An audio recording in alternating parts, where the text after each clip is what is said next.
விக்னேஸ்வராய நமக. குலதெய்வமான ஸ்ரீ பொன்னம்பல சுவாமி, ஸ்ரீ பொன்முத்து கருப்பண சுவாமி, அங்காள பரமேஸ்வரி, பாப்பாத்தியம்மன் துணையுடன் இந்த நாள் இனிய நாளாக அமைய அனைவரின் அவரவர் குலதெய்வம் காத்து அருள் பாலித்து பிரம்மாண்ட வெற்றியை கொடுக்க வணங்குகின்றேன். இன்று பிறந்தநாள் மற்றும் திருமண நாள் காணும் அனைத்து சொந்தங்களுக்கும் என்னுடைய நல்வாழ்த்துக்கள். இந்த வீடியோ எதை பற்றி அப்படின்னு சொன்னீங்கன்னா, 3 வருட பலன்கள், அடுத்த வருகின்ற 3 வருட 2025, 2026, 2027 இந்த 3 இயர்ஸ் ப்ரெடிக்ஷன் எதுக்காக அப்படின்னு சொன்னீங்க அப்படின்னா, உங்களோட வாழ்க்கையில் என்ன ப்ரீ பிளான் பண்ணிக்கலாம், உங்கள் திருமணம், உங்களுடைய திருமண வாழ்க்கை, அதன் பிறகு உங்களுடைய உடல்நிலை சார்ந்த ஹெல்த் இஷ்யூஸ், ஹெல்த் ப்ராப்ளம்ஸ், இல்லை ஹெல்த்து எப்படி கொண்டு போகும், வெல்த் எப்படி இருக்கும், உங்களுடைய புத்திர பாக்கியம், இந்த மாதிரி நிறைய விஷயங்களை இந்த காணொலியில் நீங்கள் பார்க்கலாம். ஃபாரினில் இருக்கிறவங்களும் இந்த பதிவு முக்கியமானது, நீங்கள் பார்க்கலாம். அதே மாதிரி இந்த பதிவானது உங்களுக்கு வாழ்க்கையில் என்ன செய்யணும், என்ன செய்யக்கூடாது அப்படிங்கிற கோச்சார ரீதியாக 4 கிரகங்கள், சனி, ராகு, கேது, குரு அப்படின்ற ஒரு வருடத்துக்கான கோச்சார பலன்கள் இந்த 4 கிரகத்தின் அடிப்படையில் பொதுவாகவே கணிக்கப்படுறது. அந்த கணிக்கப்பட்ட விஷயங்கள் எல்லாத்தையும் உங்களுக்கு முழு விவரமாக இந்த காணொலியில் கொடுத்துருக்குறேன். இதை முழுக்க பாருங்கள். நான் உங்களுடைய ஆஸ்ட்ரோ சஃப்னா ஸ்ரீவாரி ஆஸ்ட்ரோலேருந்து சேனலை இது வரைக்கும் சப்ஸ்கிரைப் பண்ணாமல் இருந்தால் ஸ்ரீவாரி ஆஸ்ட்ரோக்கு சேனலை சப்ஸ்கிரைப் பண்ணுங்கள், பெல் ஐக்கானை ப்ரெஸ் பண்ணுங்கள், நோட்டிஃபிகேஷன் ஆன் பண்ணிக்கோங்க. தொடர்ந்து எங்கள் வீடியோஸ்னால மிகப்பெரிய அளவில் பயன் பெறுவீங்க அப்படின்றது சொல்லி இந்த முழு பதிவை உங்கள் உற்றார் உறவினர்கள், நண்பர்கள் அனைவருக்கும் பகிர்ந்து பயன் தருமாறு கேட்டுக்கொள்கின்றேன். 2024, 25 எப்படிப்பட்ட பலன்கள், சனி 5ஆம் இடத்துலேருந்து 6ஆம் இடத்துக்கு போகிறதும், ராகு 6ஆம் இடத்துலேருந்து 5ஆம் இடத்துக்கு போகிறதும், கேது 12ஆம் இடத்துல விரயத்துலேருந்து லாபத்துக்கு போகுது, குரு 8ஆம் இடத்துல அஷ்டம குருவாக இருந்த குரு இப்போ 9ஆம் இடத்துக்கு போகுது. இப்போது இந்த 5ஆம் இடத்துலேருந்து 6ஆம் இடத்துக்கு சனி போகும்போது சனியானவர் உங்களுக்கு எப்படி கொடுக்க போகிறார், இந்த 2025 சனியும் 5 to 6ஆம் இடத்துக்கு போகிறது, 2026 6ஆவது இடத்துல தான் இருக்கார், 2027 சனி 6ஆம் இடத்துல தான் இருப்பார். இப்படி இருக்கும்போது இந்த சனி 6ஆம் இடத்துல இருக்கும்போது அந்த பார்வைப்படுகின்ற இடத்துனாலே இருக்குது. சனி 6ஆம் இடத்துல இருக்கும்போது நோய், எதிரி, கடன், ஏதாவது ஒரு விஷயங்களை கொடுத்து அதை கொடுமைப்படுத்துவார் அப்படிங்கிறது தான் உண்மை. எப்படி முதல்ல எடுத்தோடனே என்னங்க எப்படி சொல்கிறீங்க, அது பார்வை பலமும் இருக்குல்ல.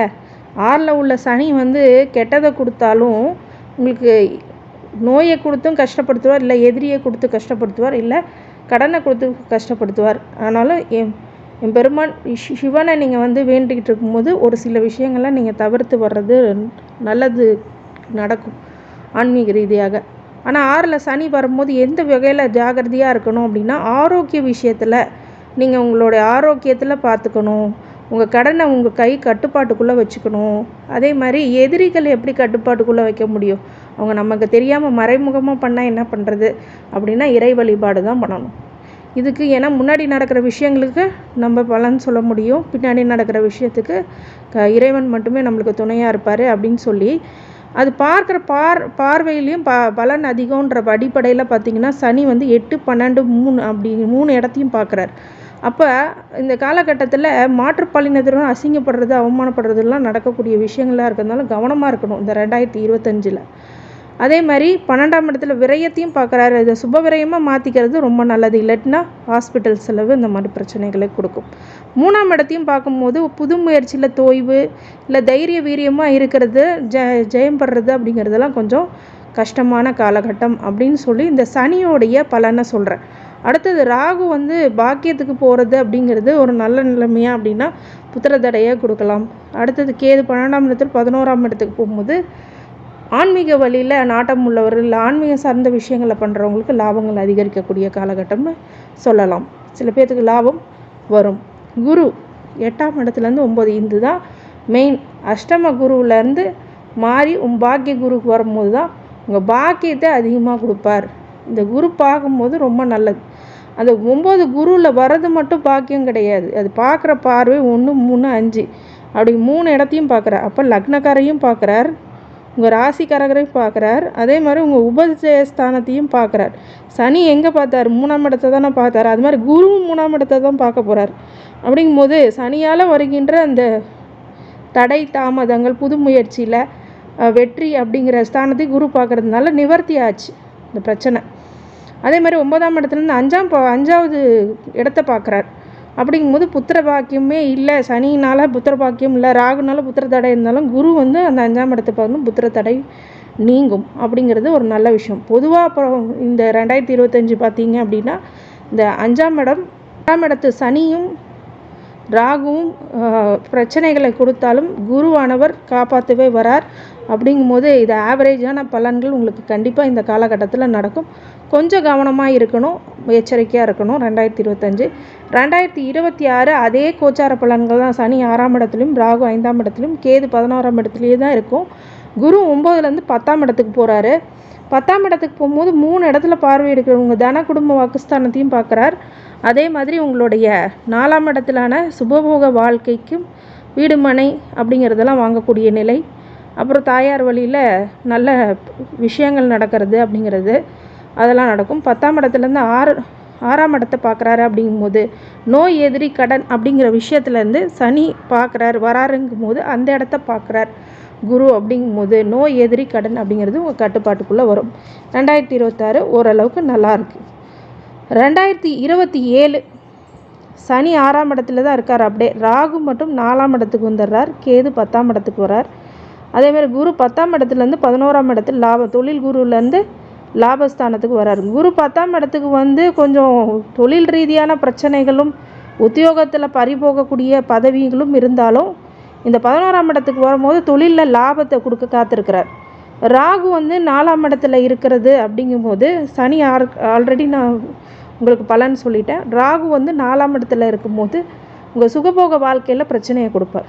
கேது 10ஆம் இடத்துல இருக்கும்போது தொழிலில் ஒரு சில திருப்தி இல்லாத நிலைமை, கவலைக்குரிய விஷயங்கள் இதெல்லாமே கேது 10ஆம் இடத்துல கொடுப்பார். குரு 10ஆம் இடத்துலேருந்து 11ஆம் இடத்துக்கு வர்றது இது வரைக்கும் தொழிலையோ உத்தியோகத்திலையோ பிரச்சனை இருந்தாலும் அதை நிவர்த்தி பண்ணக்கூடிய இடத்துல இருந்தார். 11ஆம் இடத்துக்கு வரும்போது லாபத்தை அதிகரிக்கக்கூடிய காலகட்டத்தில் பார்வை பலனால் 3, 5, 7 பார்க்குறார். அதாவது தைரியஸ்தானம், புது முயற்சி, இளைய சகோதர வழியில் நல்ல ஒரு மாற்றங்களும் ஏற்றங்களும் ஏற்படும். புத்திர பாக்கியம் கிடைக்கும். 7ஆம் இடத்துல கலத்திரஸ்தானத்தில் ஒரு நல்ல பலன்களும் உங்களுக்கு கிடைக்கும். திருமண தடையாகலும், திருமணம் ஆகாதவங்களுக்கு திருமணமாகும் அப்படிங்கிற விஷயம் பிஸ்னஸ் பார்ட்னர் வழியில் நன்மைகள் ஏற்படக்கூடியதாக இருக்கும். அதான் கோச்சார பலன்கள் இருந்தாலும் தசாபுத்தி பலன்களும் உங்களுக்கு பலன் சொல்லும்ன்ற அடிப்படையில் பார்த்திங்கன்னா குரு 2025 புத்திர பாக்கியத்தையும் புத்திர சம்பத்துக்கும் அப்படிங்கிறது உங்களுக்கு கிடைக்கும். உங்களுக்கு புது முயற்சி, இனம் மொழி தெரியாத ஒருத்தர்களால் நிறைய நன்மைகள் ஏற்படக்கூடியதாகவும், நண்பர்கள் வழியில் லாபம், சகோதர சகோதரி வழியில் லாபம் கொடுக்கும்.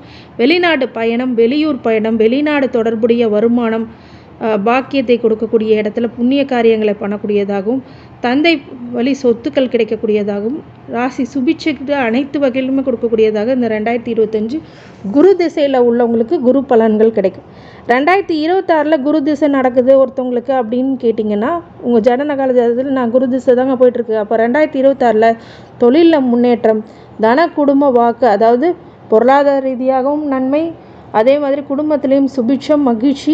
அதே மாதிரி உங்களுடைய வாக்கு, இது வரைக்கும் உங்களோட பேச்சே கேட்கலைங்க, என்னோடய பேச்சுக்கு மதிப்பு இல்லைங்க, என்னோடய பேச்சை வந்து யாருமே ஒரு பெருசாக எடுத்துக்கலைங்க அப்படிங்கிறவங்களுக்கெல்லாம் இப்போ வெற்றி மீது வெற்றி கொடுக்கும்.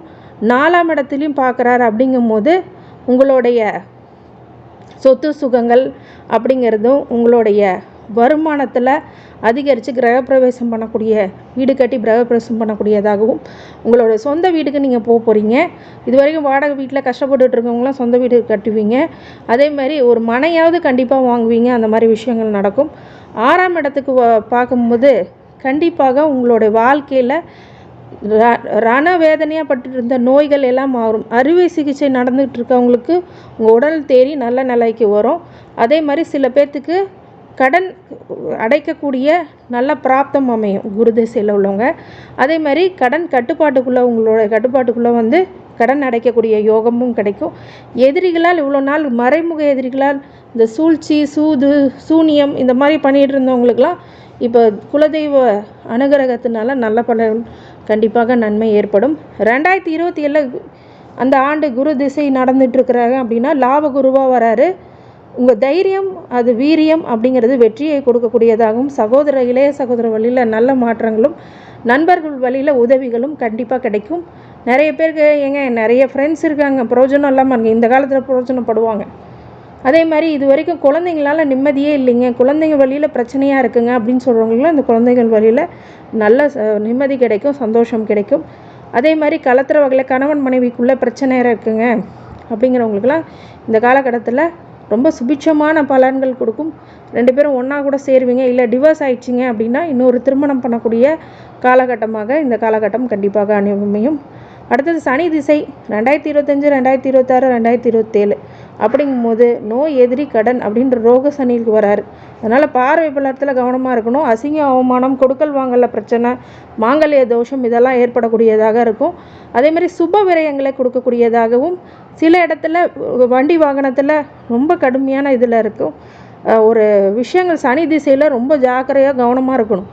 3ஆம் இடத்துல ஜெயஸ்தானத்துலேயும் போய் உட்காந்துருக்காதனால உங்கள் முயற்சிகள் எல்லாம் புதுசாக எடுக்காதீங்க, புது இன்வெஸ்ட்மெண்ட்ஸ் பண்ணாதீங்க, பெரிய அளவில் இன்வெஸ்ட்மெண்ட் பண்ணாதீங்க. இதெல்லாம் மிகப்பெரிய கொடுமையை கொடுத்துரும். அடுத்தது புதன் திசை 3 வருஷம் நடந்துகிட்ருக்கு அப்படின்னா கடன், வம்பு, வழக்கு அப்படிங்கிறதுல கவனமாக இருங்க. கேது திசை 2025 மூத்த சகோதரர் வழியில் சங்கடம் கொடுக்கும். அதே மாதிரி செகண்ட் மேரேஜ் லைஃபு தடை கொடுக்கும், லாபம் வராத நிலையும் இருக்கும். 2026 அதே மாதிரி தான் இருக்கும். 2027 10ல் வந்தபோது தொழிலில் ஒரு சில நஷ்டங்களும் நன்மைகளும் ஏற்படக்கூடியதாக கலப்பு பலன்கள் நடக்கும். சுக்கிர சூரிய சந்திர திசையில் கொஞ்சம் கவனமாக இருக்கணும். செவ்வாய் திசை வரைக்கும் சுக்கிர சந்திர செவ்வாய் திசையாக இருந்துச்சுன்னா கொஞ்சம் கவனமாக இருங்க. எல்லாத்துக்கிட்டையும் பார்த்து பேசுங்க, கவனமாக எச்சரிக்கையாக இருங்க. ராகு திசை 2025, 2027 புத்திரதோஷம், புத்திரவல்ல நிம்மதி இல்லாத நிலைமை அப்படிங்கிறது இருக்கும். பேரம்பேத்தி வயலில் மகிழ்ச்சி ஒரு சில பேர்த்துக்கு வயதானவர்களுக்கு இருக்கும். 2027 4ஆம் இடத்து ராகணும், வீடு மனை பிரச்சனை, தாயார் வழி சொத்து உள்ள பிரச்சனை அதெல்லாமே நிவர்த்தி ஆகும். ஆனால் குரு உங்களுக்கு நல்ல இடத்துக்கு வரார் அப்படின்றது ஒரு விஷயம். 2027 ரொம்ப நல்ல பலன்கள் அது பிறகு ஏற்படும். ராகு திசையிலும் கொஞ்சம் கவனமாக இருக்கக்கூடிய விஷயமா இருந்தாலும் நல்ல பலன்களும் ஏற்படும். மொத்தத்தில் இந்த 2024, 25, 26, 27 ரொம்ப சுபிட்சமான பலன்கள் எப்போ அப்படின்னா 2025, 27 ஓரளவுக்கு நன்மை பலன்களே ஏற்படும். வழிபாடாக குலதெய்வ வழிபாடு கண்டிப்பாக பண்ணணும். துலாம் ராசிக்காரங்க பொதுவாகவே இந்த காலகட்டங்களில் குலதெய்வத்தை மறக்காமல் செய்யுங்க எதாக இருந்தாலும். அதே மாதிரி சுக்கிரஹோரையில் வெள்ளிக்கிழமை விளக்கேற்றி வாருங்க. உங்களுடைய துலாம் ராசிக்கு அது மிகப்பெரிய நன்மையை பயக்கும். இந்த துலாம் ராசிக்காரங்களுக்கு அனைத்து ஐஸ்வர்யங்களும் சகல சௌபாக்கியங்களும் மன நிம்மதியும் மனோதைரியத்தையும் ஆரோக்கியத்தையும் கொடுக்க வேண்டும் என்று ஸ்ரீ பாரி பெருமாளை வேண்டி வணங்குகின்றேன். வாழ்க வளமுடன். நன்றி.